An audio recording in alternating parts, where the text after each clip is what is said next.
So, why do disciplined people burn out? Or why do spiritually mature people implode? Why do successful people collapse at 45 or 55? One word: fragmentation. They're strong in one arena and they're collapsing in the others. But what am I talking about here, right? Well, that's what this episode is about. We're going to get into it.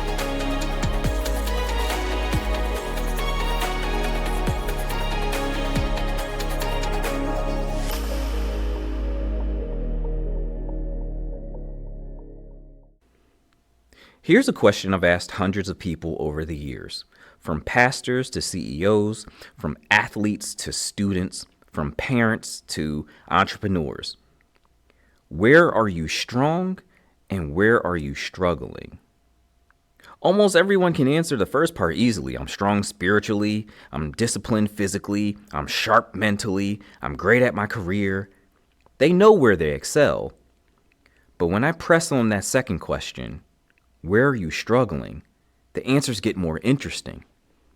Because what most people describe isn't just weakness in one area, it's systematic collapse in another. The pastor who's spiritually deep but physically wrecked, the CEO who's mentally brilliant but emotionally fragile, the athlete who is physically elite but has no spiritual grounding, the parent who's relationally committed but mentally exhausted. These people, they're not lazy, they're fractured. And fragmentation is the hidden pattern destroying effectiveness, marriages, careers. It's destroying your health across almost every domain in life. So modern culture seems to, and maybe modern culture is not the right way to say it, but like in present day, you will have a lot of people who will celebrate specialization, right?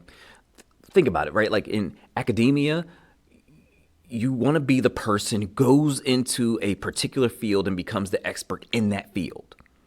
In the business world, we call that kind of like, hey, you're playing to your strengths or double down on your strengths, right? And then you have like other places and other areas where it's just like, there's a lot of them. I know you've heard them before, right? Where basically you want to, even in, and especially in the corporate world, where your whole career is lined up based on a particular path. And typically it's very hard to break out of that path, right? If you end up in insurance, it's hard to break from insurance. If you end up in finance, chances are you're not going to go into a completely different industry, right? You're not going to go into, you name it. Look, you're not going to go into IT from finance. Typically, there's people that have done it, of course, and there's probably a lot of people that have done it, but that's not the typical thing. That's not the typical pathway. Usually, you play to your strengths. You double down on the experience that you have and build up your career from there, right? So we talk about and we celebrate specialization all over the place. And I'm not saying that's a bad thing. Actually, that's okay. You know, celebrate the people who spend the time and dedicate the time and the effort and the energy and went out and got those skills and built on the skills that they already had to specialize in a particular thing. But here's where we mess up. We mess up when we say, I'm not a religious person, right? Or I'm not a gym person. I'm not a physical person, right?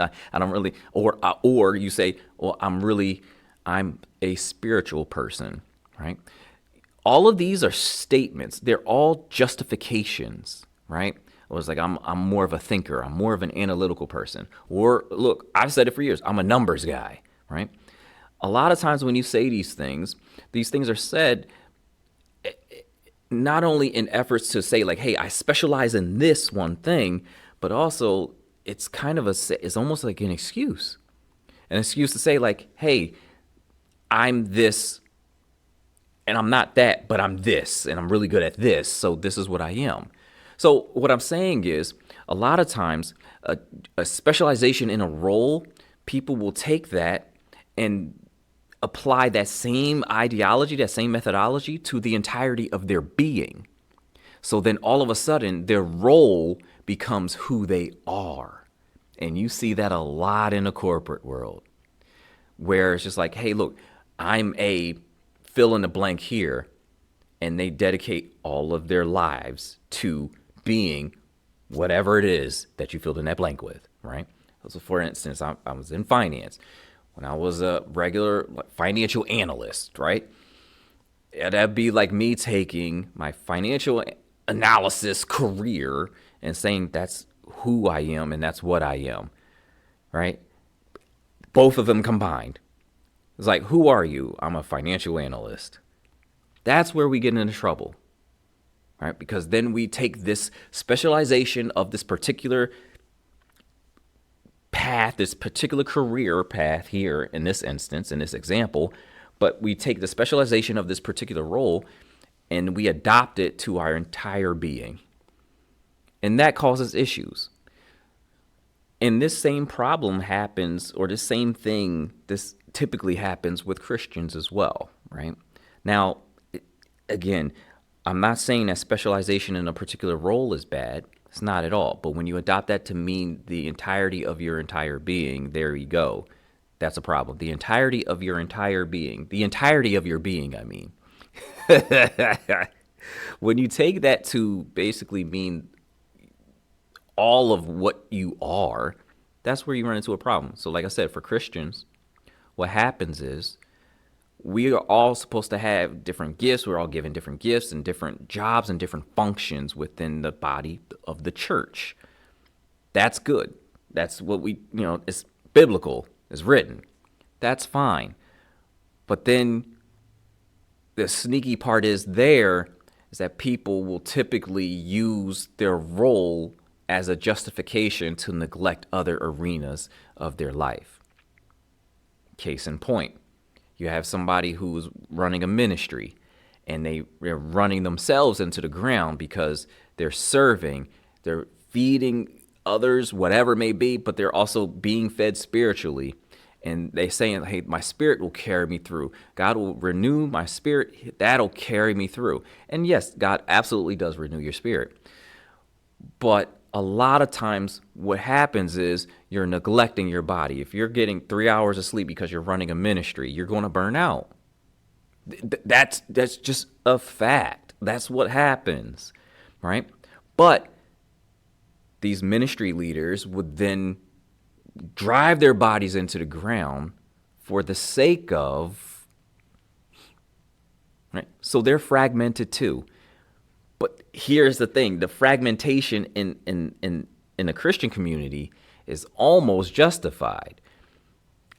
Justified. I'm air quoting here, right? So that's a big problem, really is. Maybe I'm overselling it, but it's an issue where you're conflating or confusing rather the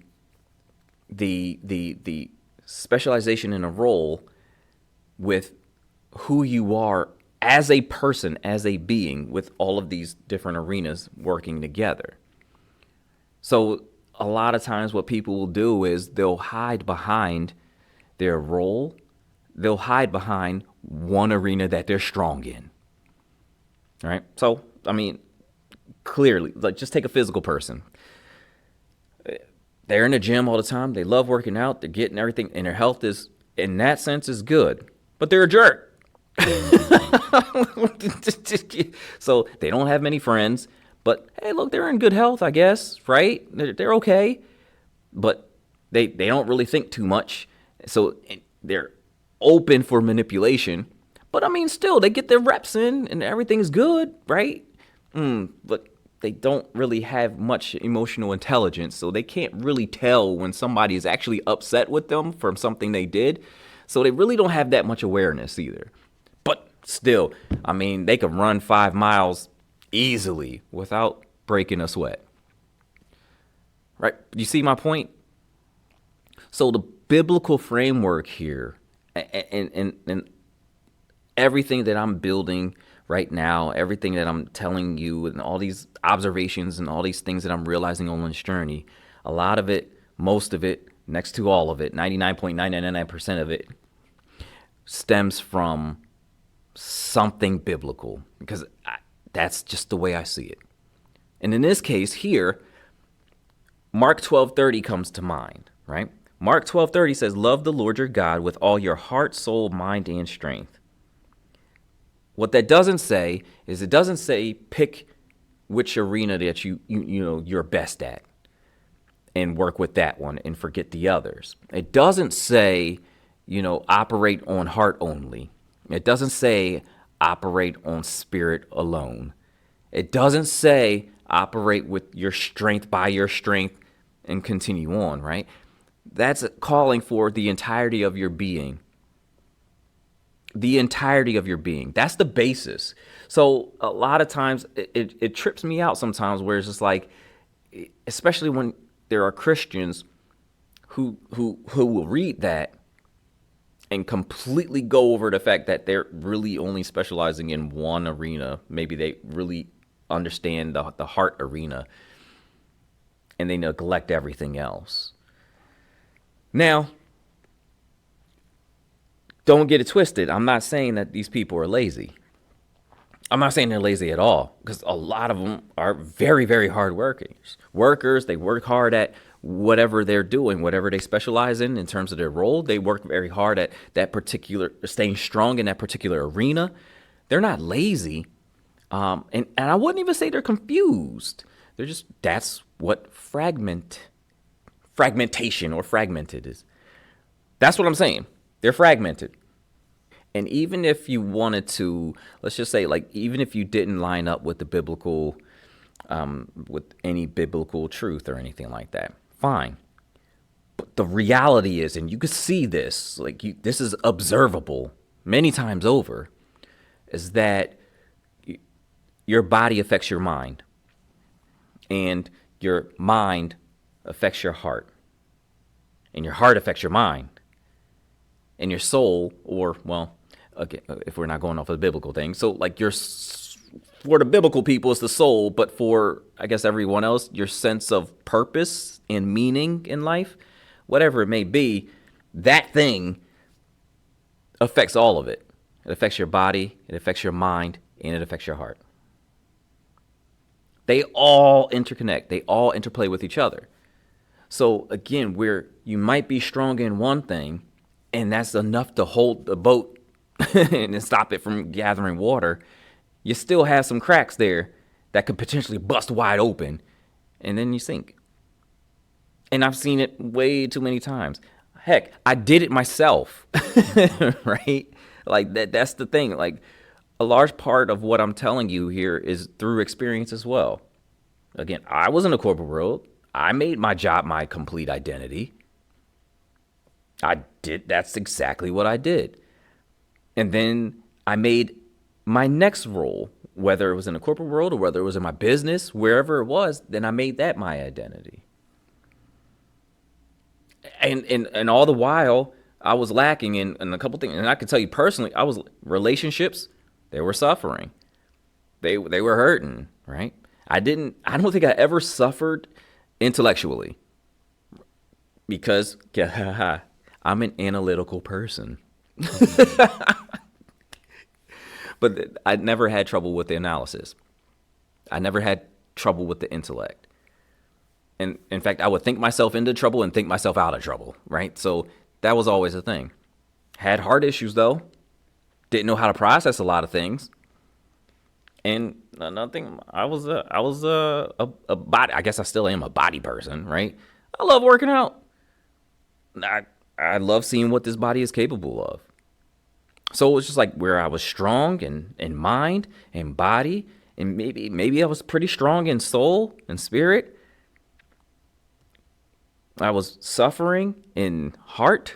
I was pretty terrible in relationships. And maybe let's just say I had average endurance. So I was fragmented too. And honestly, I'm still working through some of that because after everything, like what I told you last episode, look, my life, we took some hits on the chin out here. And there's still some things that I have to deal with internally that is just like, that's going to take a long time to deal with, long time to sort through. But I'm taking the small steps to get there. And that's kind of the goal here, to take the small steps to go from fragmented to whole, to go from broken to put together again.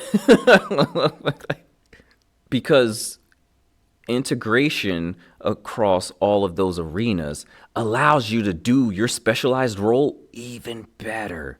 See, that's the crazy part.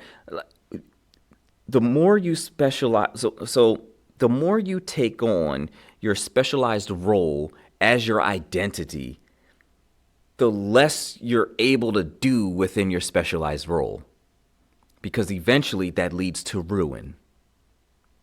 But the more you keep your specialized role as what it is, just a specialized role, and you integrate across your entire being, meaning you bolster every single arena by becoming fit in every single arena, that only boosts your ability to do your specialized role even more.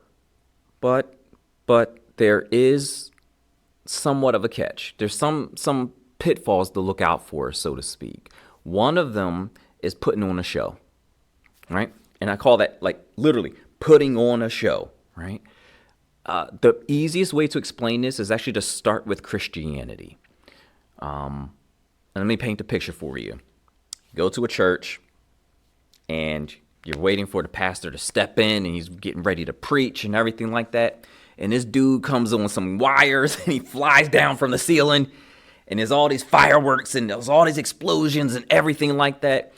And before he even gets down to the pulpit area to preach, he's hanging there and he starts singing a song, and then they have a little mini concert right there on the pulpit. Right there. Now, here's the tricky part. The tricky part is there are pastors that actually flew down from strings, from cables, down just like what I explained. So, that's a little embarrassing, but imagine that. Imagine you're there and they just fly down and they're doing this whole thing, and then the pastor does this thing, he preaches, whatever, and then church is done and over with. And you go then next day as if nothing ever happened. See, that's putting on a show, right? It's really easy to explain. It's just like you're just going to church on a Sunday to experience the performance and all that fun stuff, but you're really trying to look spiritual. You're trying to look holy. You're trying to appear to be this particular type of person only on Sunday, because then Monday through Saturday, you're anything but. You're emotionally a wreck. You're physically exhausted. You're easily mentally manipulated. And there's all of these other, but you appeared to be spiritual on Sunday. That's what I mean by putting on a show, right? That's something to look out for, because it happens everywhere. And once you kind of tune into it a little bit, you'll see it. I mean, some people just have that radar up right away. They're just like, that's fake. Right? Like my wife is that way. She will just, that's fake. No, that's not real. Like, and she'll easily call it out. Easily. And she'll always do it the same way. I'm like, okay, well, that apparently is fake. And then come to find out that it was fake. Now, in a professional world, this putting on a show is very, very devious. It's very slick, right? This whole idea of what did somebody call? I forgot what he called it. He called it I think he called it like performance culture. And it was from like, it's a Christian, I guess it's a Christian term. I don't know. But I see the parallels in the corporate world as well. Because think about it, like, in order to get another job, let's just say you have 10 years experience or something like that, maybe even 5. You have some experience in there. What do you have to build up to get a different job? A resume. Okay, well, what do you have to put on that resume? Well, things you did. Well, what if you didn't really do anything? Well, so you got to put your experience. But not only do you got to put your experience on there, you got to put your experience on there in the best light possible, suited for this particular job that you're going for. So in a corporate world, you always have to perform. It's all a performance. It's like, hey, I was a key player in building this particular company $10 million, and yeah, and I'll put that on my resume. And so you got the number there, and it was like, I was a key player on this team, but all you did was put together a spreadsheet. Now, are you lying to say that you were like a key player? No, because they needed that spreadsheet. At the same time, all you put together was a spreadsheet. It's really, really like all over, very prevalent in the corporate world. You almost have to put a little sheen on what you've done, on your experience, on who you are, right? So a good portion of this stuff is performative.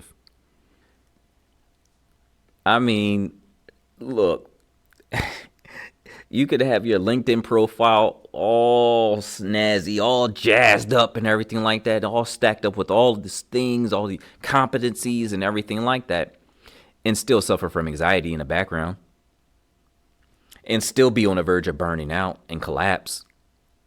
In fact, there's more people doing that than not. Have you ever heard of, and if you get a chance, look up quiet cracking. I didn't know that was a thing, but I've seen it again and again and again. And that's the funny thing. It never had a name before. Now I guess it has a name. Quiet cracking. It's basically a person who's working at a particular job, and in the background, again, they're suffering from anxiety, depression. They're really losing it altogether, right? They're on the verge of complete collapse. But you'll never see that in the workplace because they have a job to do and they still need to get this money and they still need that paycheck, right? But here's the added part onto that. While they're quietly cracking in their current position, these same people will go apply to another position, put the sheen on a resume, get the job, and still have the same issues.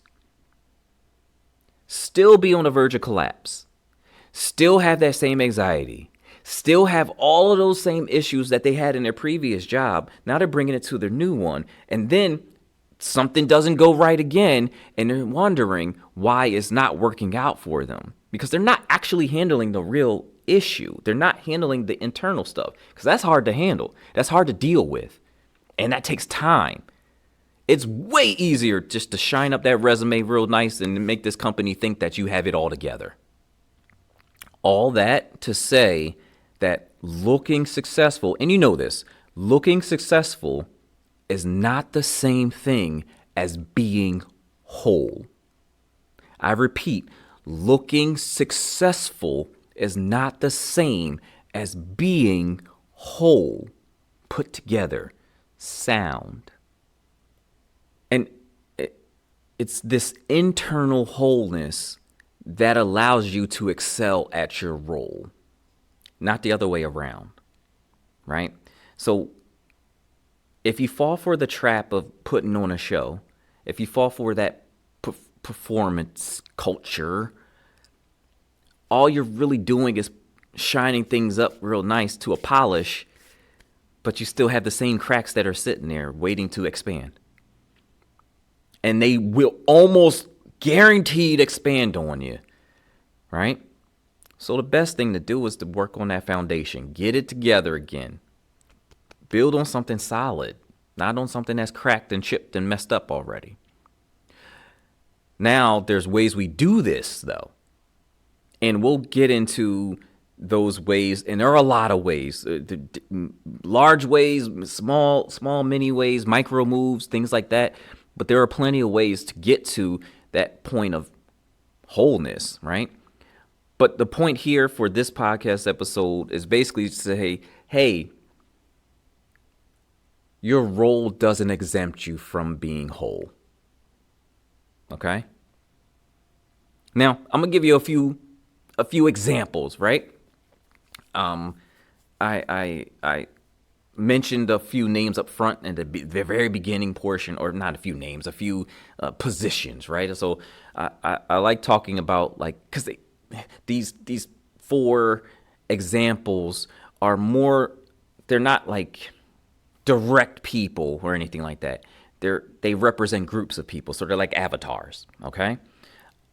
And these are just examples of what I'm talking about here, of fragmented people, right? We'll start with the pastor who's completely on fire, teaches sound biblical doctrine, is on point spiritually, can disciple others, all that fun stuff. But he's 60 pounds overweight. He has trouble going up a flight of steps, and he barely gets 4 hours of sleep a night, right?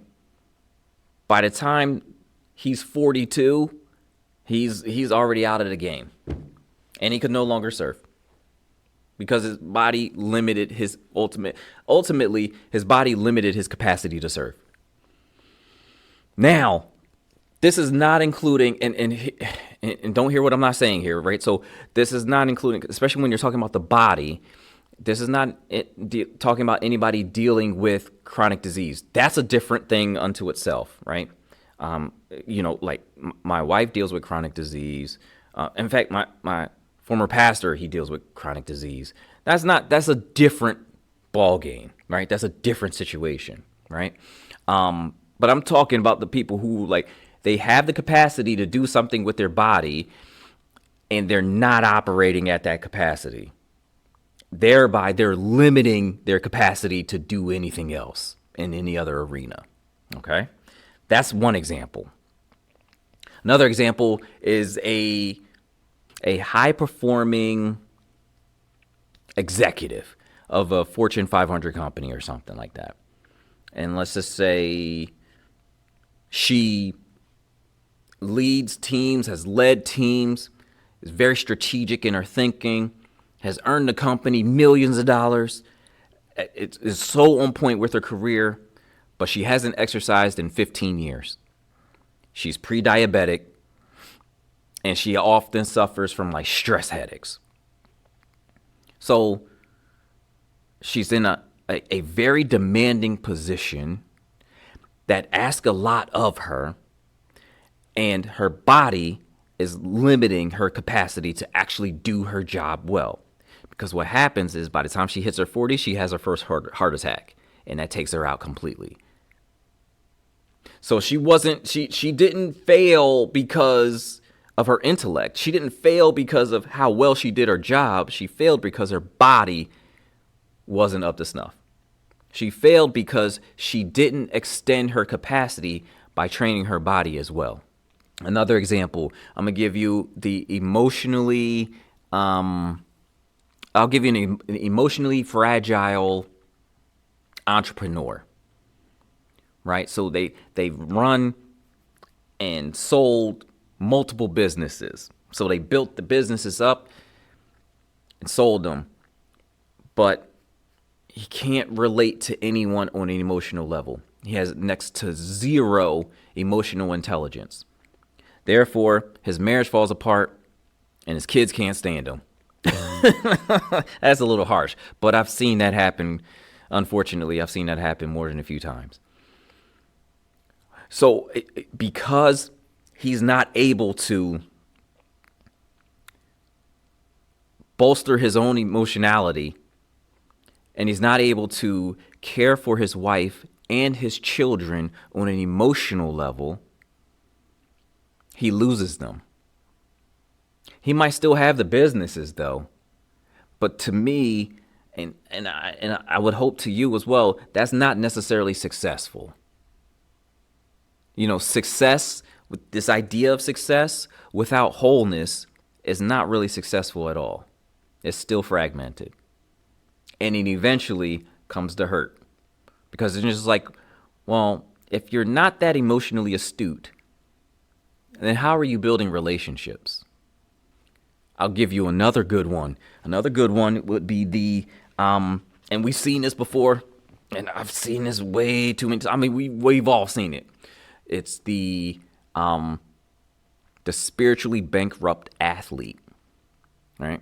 So the athlete basically fine tunes his body to be sharp. Like, he's on point. He could perform like that. He's one of the best anywhere, right?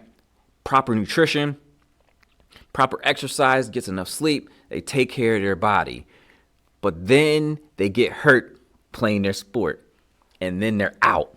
Now all of a sudden depression sets in.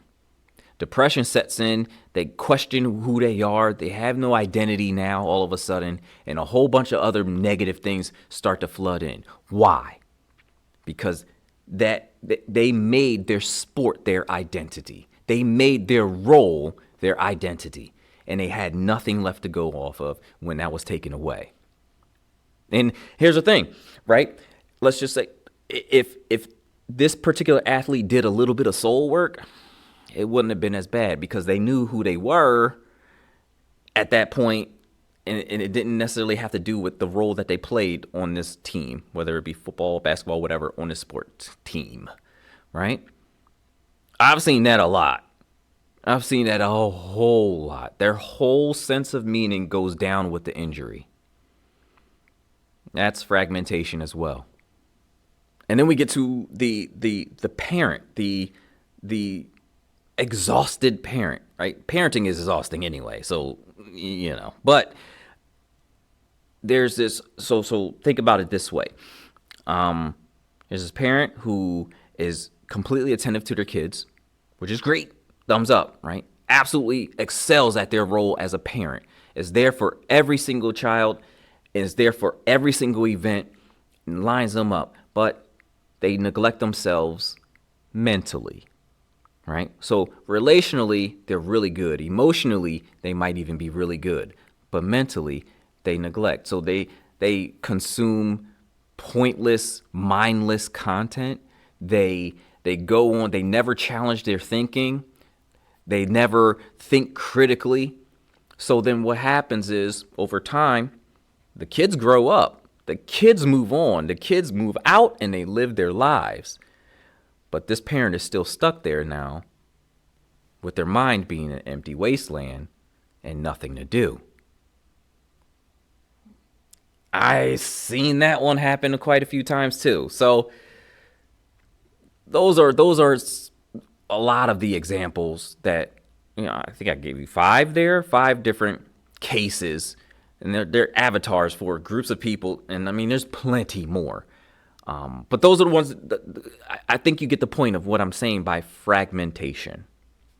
And the thing about fragmentation is it's not random, right? It doesn't just come up out of nowhere. It doesn't even happen by like happenstance, by coincidence or anything like that. It's like you're intentionally building the things that you value. So if you value intelligence, you're building intelligence.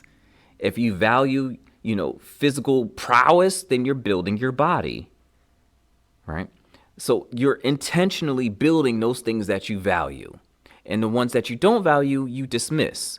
The problem that I'm saying is that's still fragmentation. And what happens is the parts that you dismiss almost always undermine the parts that you value.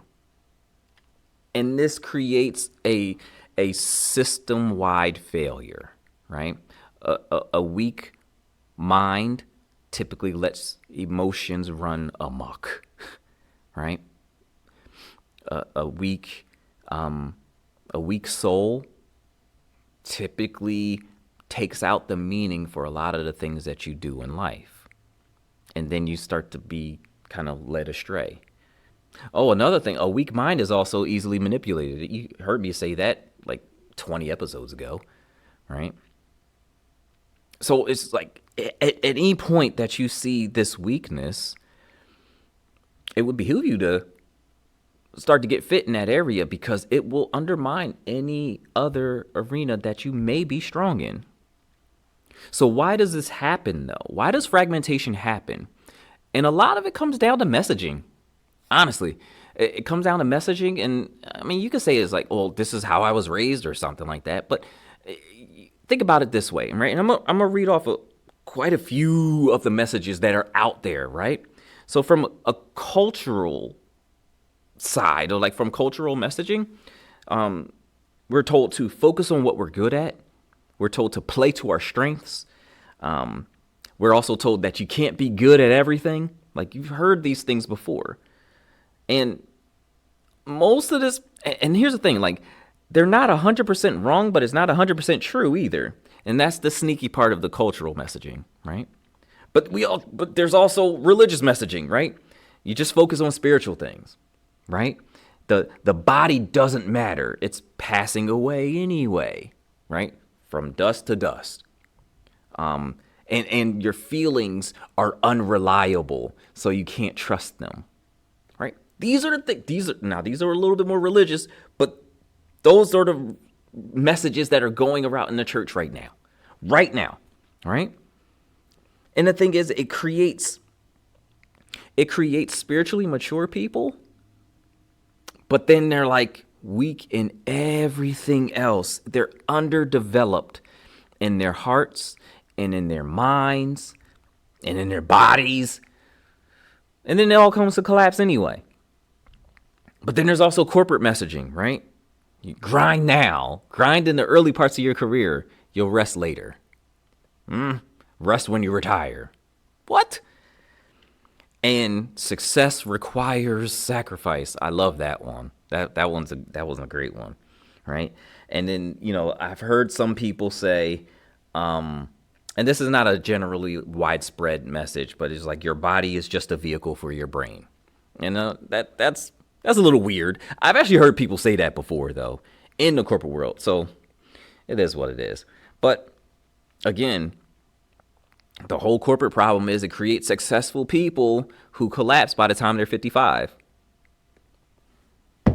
And look, I don't know about you, but when I get to 55, I know there's a whole bunch of life to live for me. That's like my wife said. But here's the thing: there's also some messages that come from the wellness industry. Catch these. Optimize your body. How many times have you heard of that? Optimization, right? Perfect your nutrition and fitness. Track every metric. I've even said these before, right? And again, they're half true. But if you're basing your entire being on these things, you're in trouble. Because what it does is it creates physically elite people with no emotional regulation or spiritual grounding. If you're missing that, you lost the game. You lost the game.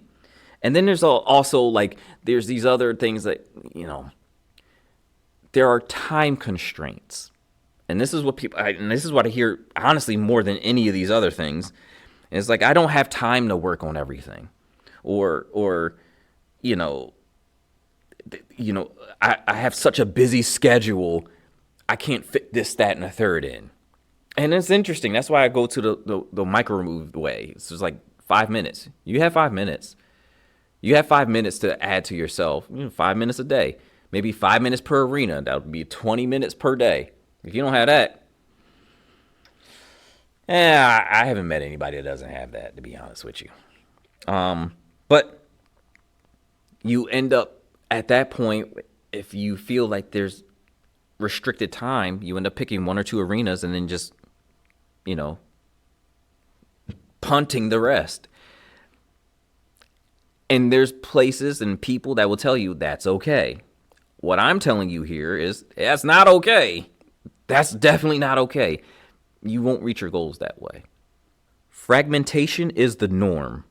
Most people live this way their entire lives. They excel in one dimension and limp through the others. But there is a different path.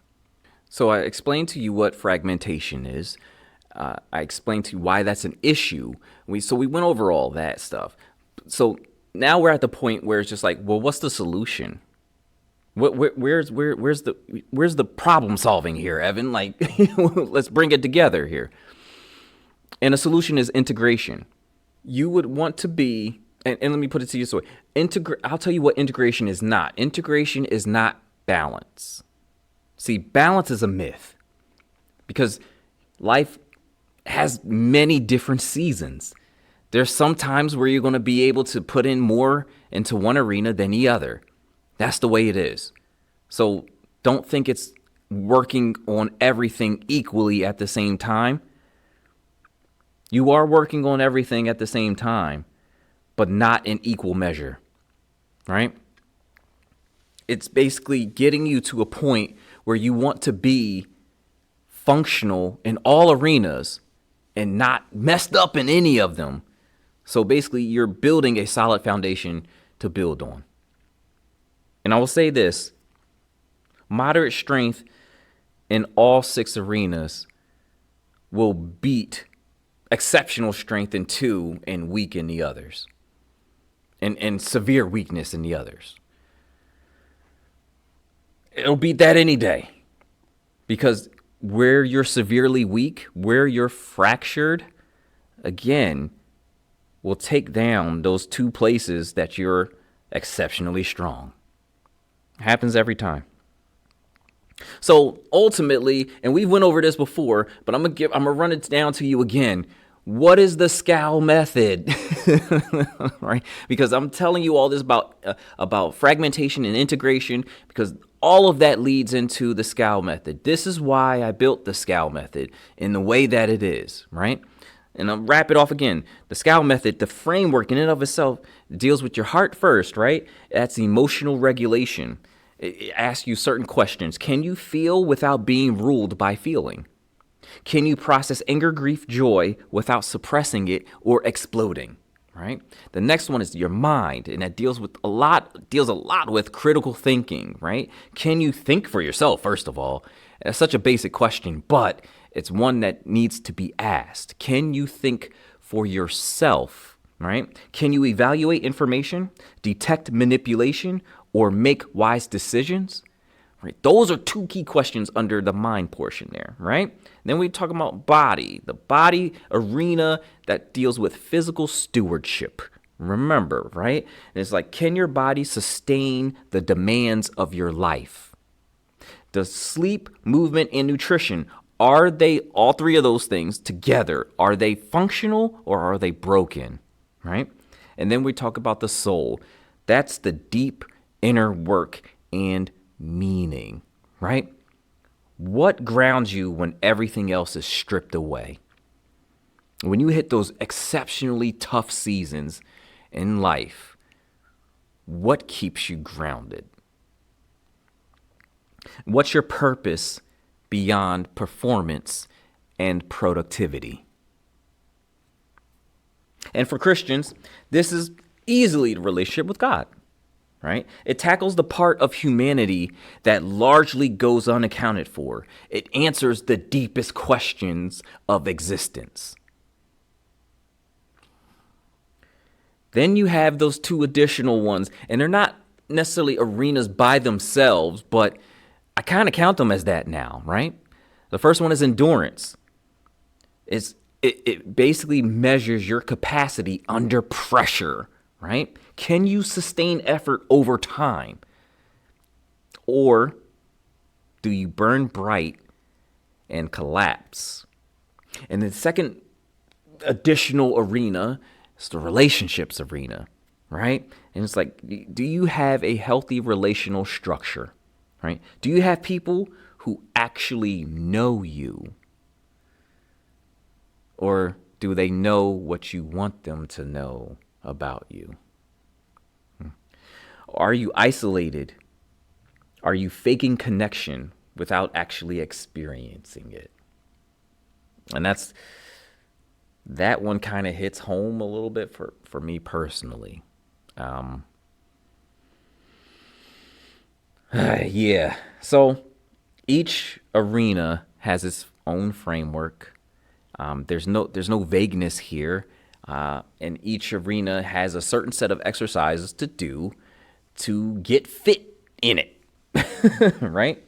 So the reason why integration works so well, integration works because it's almost like a multiplicative effect here. You grow in body stewardship, and it allows greater capacity for the other arenas to operate. And so you could pick any singular arena, and the effects are not only felt in that arena, but they're also felt in all the other arenas. Let me break that down a little bit. If you fix your sleep, your patience improves, right? So you do something for your body, and something with your emotional regulation improves, right? You train emotional regulation, and your decision making sharpens. So that's heart affecting the mind. Why not point over there for the mind? Anyway, but then if you ground your soul in truth, or you find meaning, that elevates everything else. Everything else has a greater purpose, generally speaking. All right? These things are observable. They've been documented, right? They've done studies on them. Like, this is what we can call truth, right? I mean, look, do some neuroscience studies in neuroscience, it'll confirm it. Physiology confirms it. Psychology confirms it, right? And scripture confirms it. In fact, scripture has taught it for hundreds of years, thousands of years. It's been confirmed 10 times over. So I've heard of different, I guess you would call them objections to achieving holistic fitness or holistic wellness in this path, right? And I'm just going to wrap off a few. Well, maybe I'll dig into some, but I'll wrap off a few of them so you can get an understanding, and then I'll explain where I'm coming from here, right? So one of them is like, isn't this just like, I heard this quite a bit. Isn't this just self-help? And the thing about self-help is it's just that. It's self-help for yourself. So you are the goal. You are the focus. And that's a tricky situation there, right? What the SCOW method is essentially building up your capacity. Yes, it's helping you, it's helping the self, but it's helping the self so that the self can help others, right? So it's like it's lining you up with a different purpose that goes beyond yourself, right? Self-help, you are the purpose. SCOW method, we're reaching out far beyond ourselves, okay? The next one is I don't have time for this. And here's the thing. It's kind of like, you know what? It's kind of like just on a purely a physical side. I don't have time to exercise, so I won't. But then you have time for the medical emergencies that inevitably will happen. Right? Like, no one has time for crises. If you go through a crisis, that takes up a lot of time. If you've ever been through an actual legit crisis, you know that mess takes up time. And it ain't always just in the heat of the moment either. It takes up time before, it takes up time during, and it takes up a whole lot of time after. This does not take up as much time comparatively. You know what I mean? Training takes some hours. Crisis, if you go through a crisis, man, that mess could take years. Another one, this one is a tough one. So this is one I heard from fellow believers, which is just like, my church told me to worry about spiritual things. And while I understand that, I get that, fine, sure, worry about spiritual things. Yes, absolutely. But that's only half right. You know, if I go back to Mark 12:30 again, it says, love the Lord your God with all your heart, emotions, soul, spirit, mind, thinking, and strength, body. In other words, the entirety of your being. At no point did Jesus say, hey, look, love God with all of your bodies, and that's it. At no point did he say just love with your minds, and that's it. At no point did he say just love with your spirit, and that's it. That's what it says. You know, so anytime the church would come up with something like that, and I hope that the church isn't still saying stuff like that. I know years ago they did. I'm not sure it's the same case now, and it might be. Or it's so prevalent now it just goes unsaid because that's the way people move and operate. That's even more scary. But holistic discipleship is biblical discipleship. Another one I got. Doesn't success require sacrifice? Again, here's another half-truth, right? Success requires focus, absolutely, 100%, right?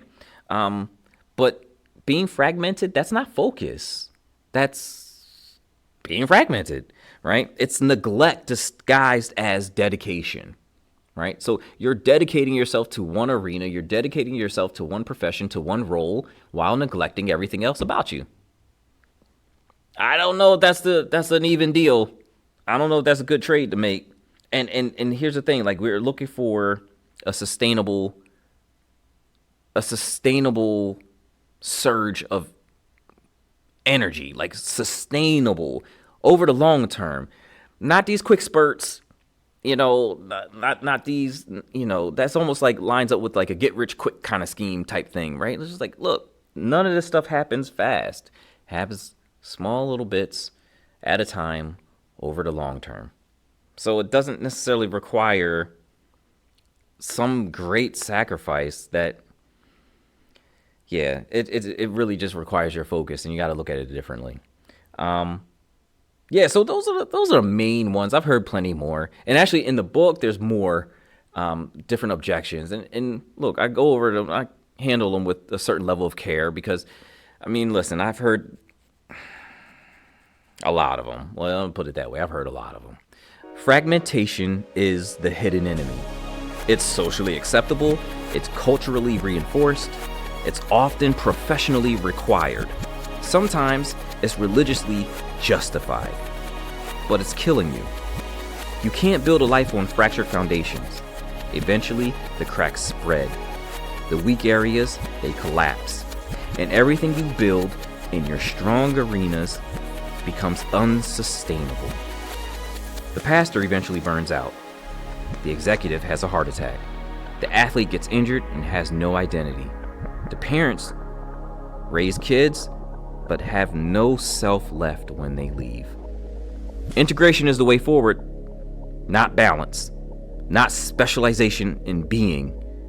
Wholeness, heart, soul, mind, body, endurance, and relationships. All six functional, not elite, trained, not neglected. That's how you last.